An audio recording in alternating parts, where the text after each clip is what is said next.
of her 5 stages of grief, and that is those of us who are left to deal with it, how we get through it, and how we treat others who are dealing with it. Just to leave you with a resource, if this is something that interests you, one resource you ought to write down in your notes is Tear Soup. Tear Soup by Chuck DeClyon. In his book, he's picking up at that point of acceptance. The forgive me for speaking so bluntly, but the terminally ill patient has passed away, and now those who loved that person are still here.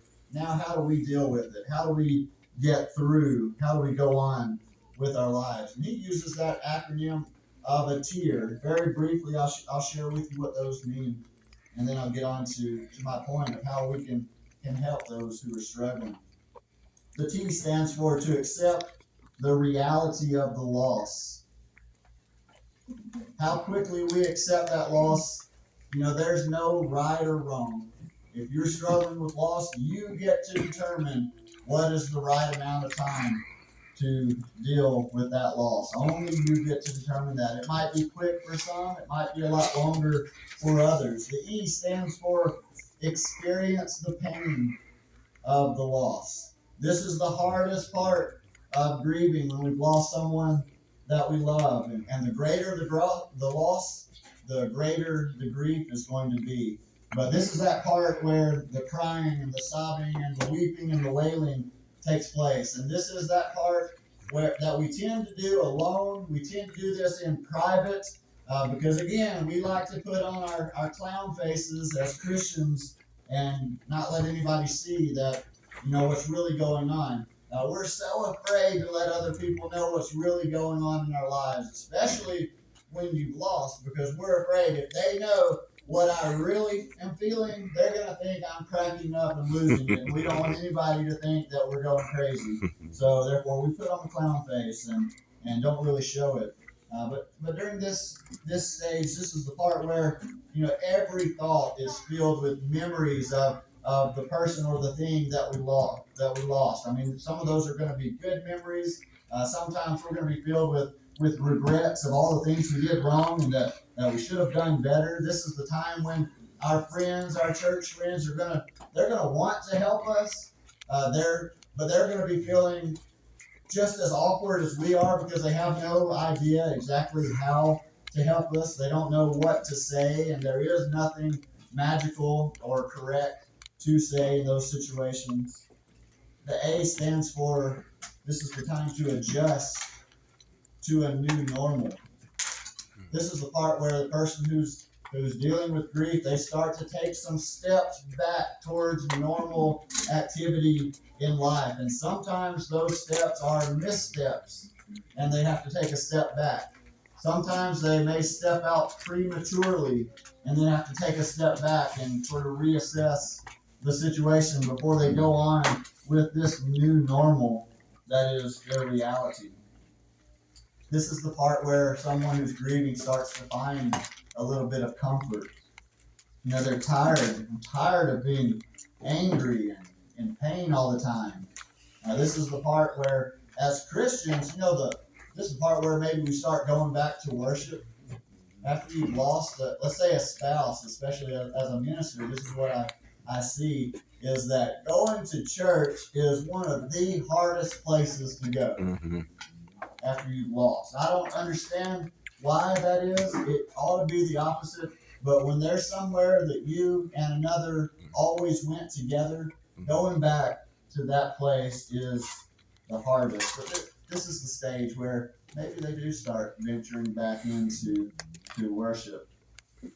This may be the time when you start to even realize, what? It's not all about me. There's some other people out there that are really struggling.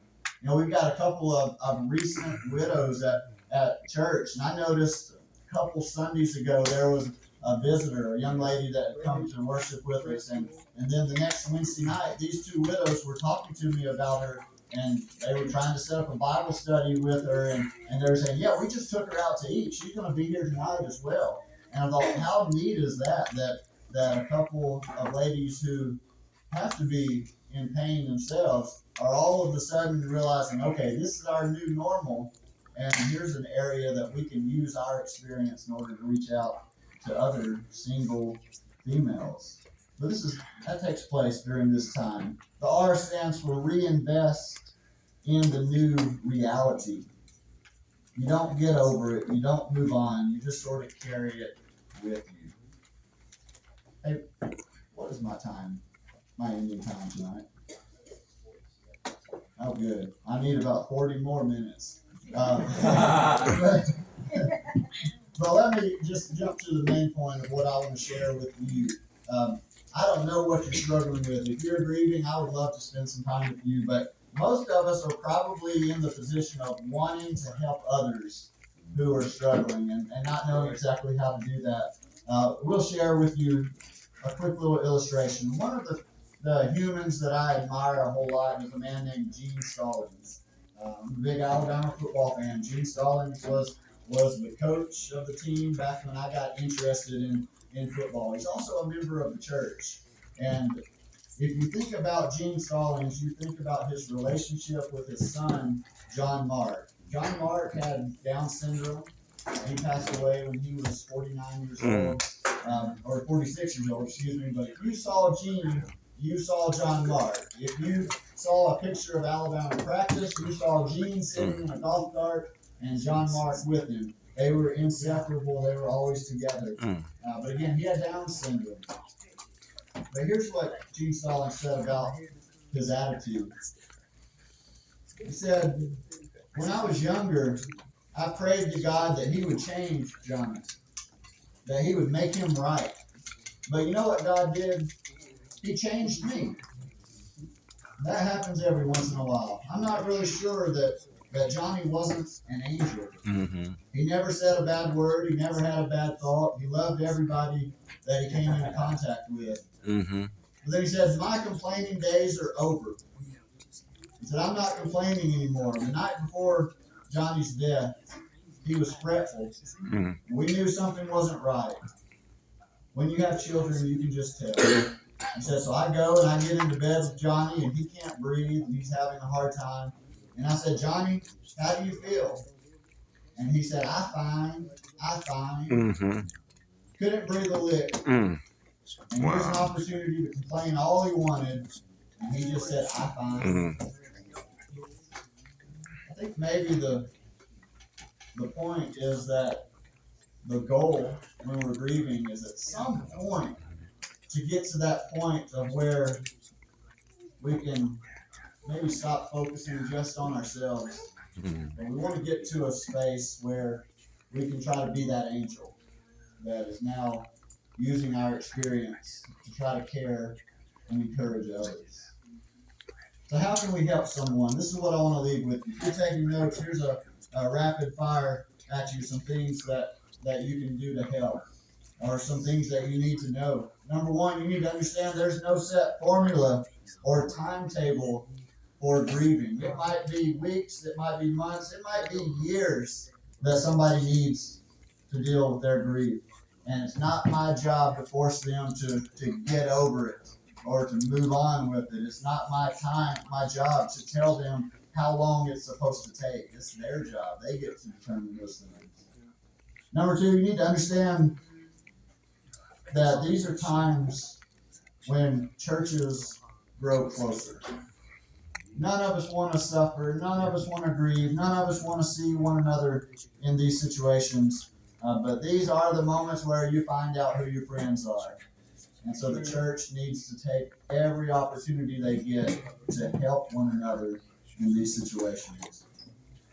Number three, replace, is there anything I can do, with actually doing something. I don't know. Raise your hand. Have you ever told somebody, hey, if there's anything you need, you just let me know. Mm-hmm. Just stop it. Just don't ever even say that again. Just go do something. Because they're not going to call you when they need something. So just go do it. Have your eyes and your ears open and just go do it. Send cards to them regularly, and don't type it, and don't just purchase a pre-written card. get you a blank card and hand write it so they know you actually spent some time thinking about them, and send that card to them so they know what you're thinking about. Give them some money. Bring them a meal. If you can't cook, send them a pizza. Give them a gift card. Man. Let them go order what they actually like somewhere. Drop off snacks. Man, there's an older couple at church at home that I had no relationship with them, maybe up to about 10 years ago. We're a larger congregation, and depending on what you're involved in with the church, that sort of determines who you know the most about. I didn't know much about them, but what I can tell you is that they can make some killer cinnamon rolls homemade. And because I learned in difficult times that that's what they do, that's their thing. They deliver homemade cinnamon rolls to people who are struggling in different areas. So find something that you can do like that. You can offer childcare, but be prepared, because there's a lot of those times where you might offer childcare and they're thinking, "There's no way I'm leaving my kids with you." And parents are different nowadays. Parents don't just send their kids with anybody. I remember a time in my life when some folks asked me, they're like, "Well, who do you?" I guess I'd said something maybe too blunt and offensive, and they said, "Well, who do you trust with your children?" And I named two ladies out of like 700 members of church. I named two ladies that I trusted. So you can offer it, but that might not be what's wanted. Give somebody a gift bag full of things that they may need or things they may like. Use whatever skills it is that you have in order to help somebody else. And don't ask them if they need their lawn mowed. Just go mow it. If you can clean a house, if you can bake a cake, if you can go grocery shopping for someone, go do that. But again, understand that the church needs the opportunity. This is for those of us who may be struggling with something. If you're grieving, understand that the church needs the opportunity to help you. This involves taking off that clown face again. That's been my theme today. We don't like to take it off, but the church needs an opportunity to help you. They're not grieving the same way you are, but they're still grieving. And they're wanting to find something they can do for you. Salt River. So let them help. Like they need that opportunity to grow as well. If you're trying to help somebody who's grieving, Mesa, Arizona. There are no magical words to say. I went to a funeral once. Produced by Personal Touch a friend of mine had passed away, Ministries. And I walked in, and she was so angry because somebody had come earlier and went to her father and said, "How you doing?" And he looked at the guy and said, You want to know how I'm doing? And then proceeded to tell him how he was doing. So there's no magical words that you can say to somebody when they're struggling. Just be there with them. Just hug them. That says a whole lot more than any words can say. Understand the power of prayer. If you're struggling, if you're grieving, I think I mentioned this morning, like reading the Psalms and pray those words. If you don't know what you need, just pray what the Psalms say. Understand that it's okay to let your frustrations out, but let them out in the right way. I've had some odd experiences in church league basketball. Let me tell you, fouling another Christian as hard as you can is not the right way to take out your frustrations on other people. I don't play church league basketball anymore.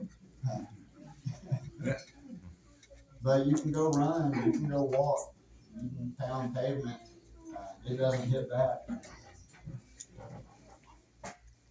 Understand that if you're trying to help somebody else, don't put them in the pity box. In those situations, you feel like everybody's looking at you, and because we feel like the world's all about us anyway, but when you're grieving, you feel like everybody's looking at you and they're pitying you. Oh, poor, sweet little fella. Let them out of the pity box.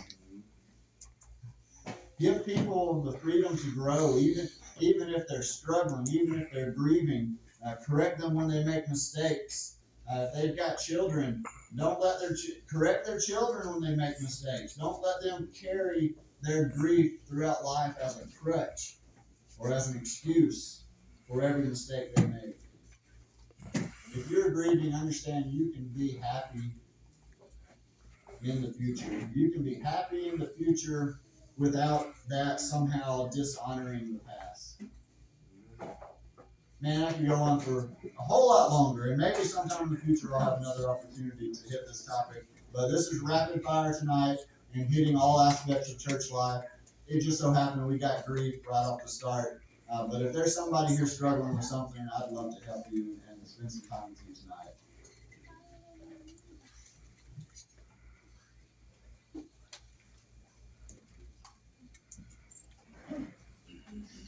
Let's stand and sing.